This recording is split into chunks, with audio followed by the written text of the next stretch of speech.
In the last lecture, I have given you the theoretical explanation of minimization of DFA, and we also learned why is minimization of DFA required. So in this lecture, we will be trying to understand practically about minimization of DFA using an example. Alright, so here we have an example DFA in which I have 5 states A, B, C, D, E. So our task is to minimize this DFA. That is, I want to design another DFA which performs the same kind of task, but I want to use the minimum number of states possible. So here I have 5 states, and now I want to try to design it using lesser number of states. So let's see how we can do this.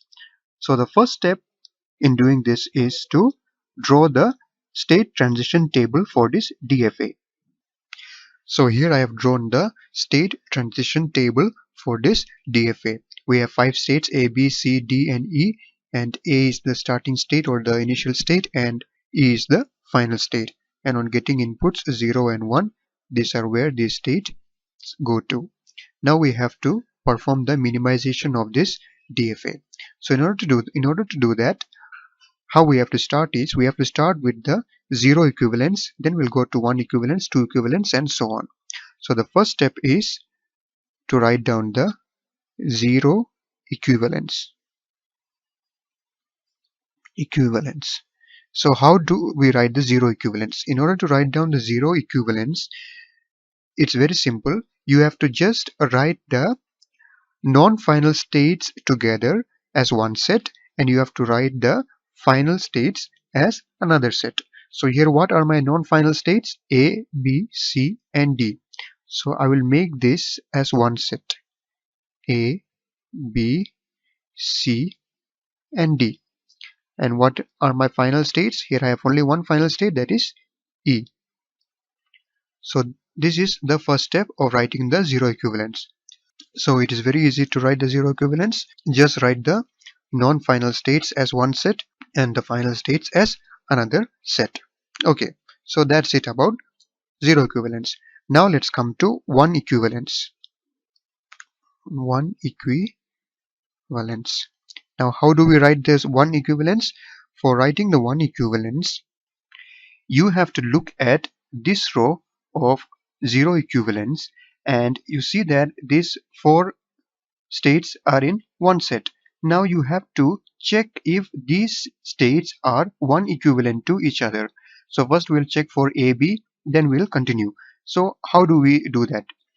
Suppose you're checking for A, B, you have to check in the transition table where does A and B go on getting inputs 0 and 1.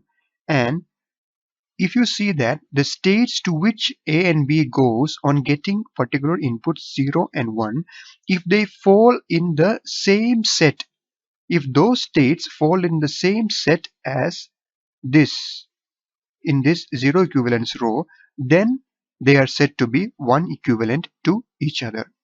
Alright, that may seem a little difficult to understand, but it will become very easy to understand when I show it here with example. So now I am going to check if A and B are 1 equivalent to each other. Let me check for A and B. So in order to check for A and B, I come to this table and see A and B, where does it go on getting input 0 and 1? A on getting input 0, it goes to B. B also on getting input 0, it goes to B. So if they go to the same states, then it is okay. Alright, they are 1 equivalent. But the condition is not complete. You have to check for 1 also. So A on getting input 1, where does it go? It goes to C. And B on getting input 1, where does it go? It goes to D. So C and D. So now you have to come to this row and check if C and D fall in the same set or not. So we see that here C and D, they belong to this same set. So A and B are 1 equivalent. So I will put them together in one set in this 1 equivalent row, A, B. Okay. Now the next one I have to check is for C. So we know that A and B are 1 equivalent to each other. We found here already that A and B are 1 equivalent to each other. So you can check C with either A or B, because we know that these A and B are already one equivalent. So you can check C with either A or B. So let me check it with A. I'll check A and C. So come to this table, A and C. A and C. On getting input 0, where does A go? It goes to B. On getting input 0, where does C go? It also goes to B. So they go to the same states. So that is okay. Now let's check for 1. A on getting input 1, it goes to C. And C also on getting input 1, it goes to C. So that is also same. So whenever it is going to the same states, you don't have to worry. You just confirm that they are equivalent to each other. So C is also one equivalent to both A and B. Okay, now the next one I have to check is for D. Now I can check D with either A, B or C, because we already found that A, B, C are one equivalent to each other. So let me check D with C. You can check with A or B also, it's okay, but let me check with C. So C and D. Come to this table, C and D. C and D on getting input 0, where does it go? It goes to B, B. So both are same, it's fine. Now on getting input 1, where does C and D go? C goes to C and D goes to E. C and E. Now check if C and E fall in the same set or not in here. We see that C belongs to this set, but E belongs to another set. So C and E does not belong to the same set. So C and D are not one equivalent to each other. So D is not one equivalent to C. So if it is not one equivalent to C, it will not be equivalent to B nor to A. Right? So I have to close this and make a separate set for D now. Okay, and E I write as it was before. Okay, now we are done with one equivalence. Now the next one is two equivalence. Two equivalence. Now in order to check for two equivalence, you have to use this row. Okay, for one equivalence we used the row of 0 equivalence, but for two equivalence you will have to use the row for one equivalence. So whenever you check for the equivalence, you have to check the row just above it. So for this I have to check this row. Okay, now here what are the states which we should check? We have to check A, B and C. We don't have to check for D and E anymore because they are a separate set by themselves and they cannot be combined with any other sets anymore. So D and E you don't have to check anymore. What you have to check is for A, B and C. So first of all, let me check for A and B. A and B, on getting input 0, it goes to BB, fine. Same set, same states, no problem. And A and B on getting input 1, where does it go? It goes to C and D. Now check if C and D belongs to the same set or not. C belongs to this set and D belongs to this set. Now we see that C and D does not belong to the same set. So A and B are not two equivalent to each other. So I have to write A here and I have to form a separate new set for B now because they are not two equivalent to each other.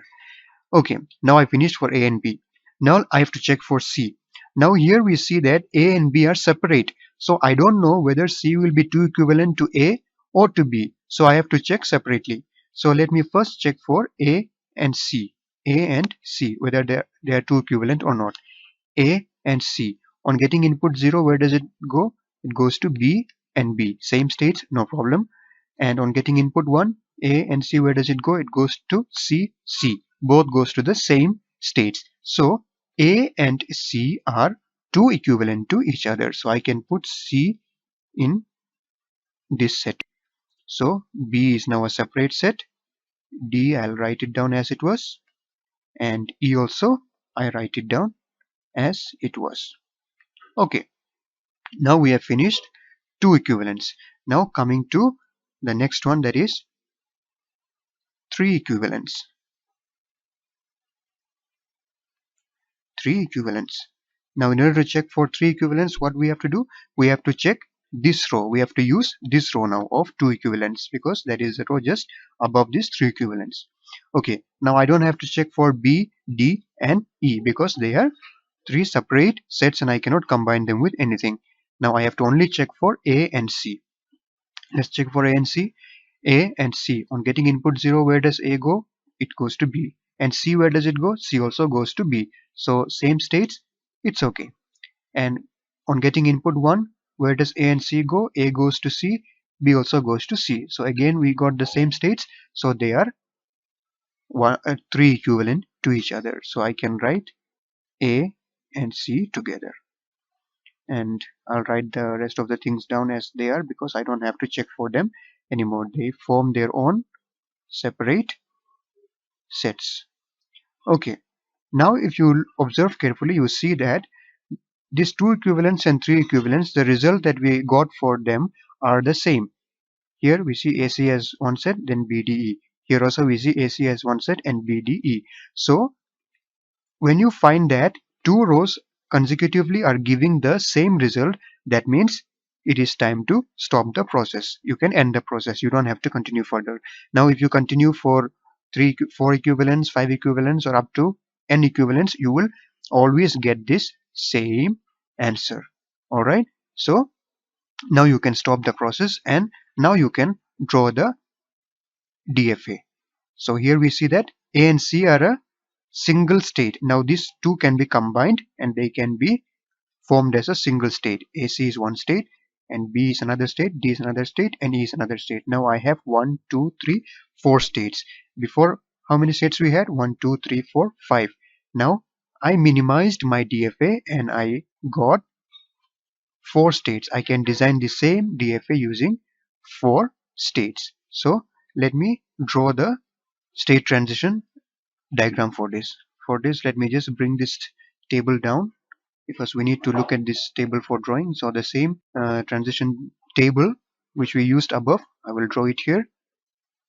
Okay, so I have just copied down the same transition table as above. This is the same thing. I have not changed anything. Now we will design the DFA, the minimal DFA that we have obtained over here. So here AC will be one single state. Okay, AC is one single state, and also since in the previous table A was the initial state, and so here we have A, so this AC will now be my initial state. Okay, and then the next state I have is B. I have another state B over here, and then D and E. So let me draw D over here, and then I have E. And E was my final state in the previous table, so here also E will be my final state. Okay, now let's see. AC on getting input AC, this AC on getting input 0 and 1, where does it go? So for AC I have to check in this table A and C. So A on getting input 0, it goes to B. C on getting input 0 also, it goes to B. So we have designed it in such a way that this, if you check for AC, both A and C on getting input 0 or 1, it will go to the same states. Okay, so it goes to state B on getting input 0. So on getting input 0, I'll send it to state B. This is on getting input 0. Okay, and then coming to the next one, on getting input 1, where does it go? It goes to C, right? Here C also goes to C. So we see that it goes to C, but where is C? C is this one itself. So it goes to itself because C is here only, right? On getting input 1. Okay, now we have finished for AC. Now coming to B. B on getting input 0, where does it go? It goes to B itself. B goes to B itself on getting input 0. And B on getting input 1, where does it go? It goes to D. B goes to D on getting input 1. Okay, now coming to C. So we see that C is already completed. It was combined with AC. So look at D, this D. D on getting input 0, where does it go? It goes to B. D goes to B on getting input 0. Okay, and where does D go on getting input 1? It goes to E. D goes to E on getting input 1. And D is complete. Now let's go to E. E on getting input 0, where does it go? It goes to B. E goes to B on getting input 0, and E goes to C on getting input 1. And what is C? C is AC 1. Okay, now we have completed the DFA, and we see that we have 1, 2, 3, 4 states here. So this is the minimal version of the DFA that was given in our example. Now if you check, both of these DFAs will perform exactly the same kind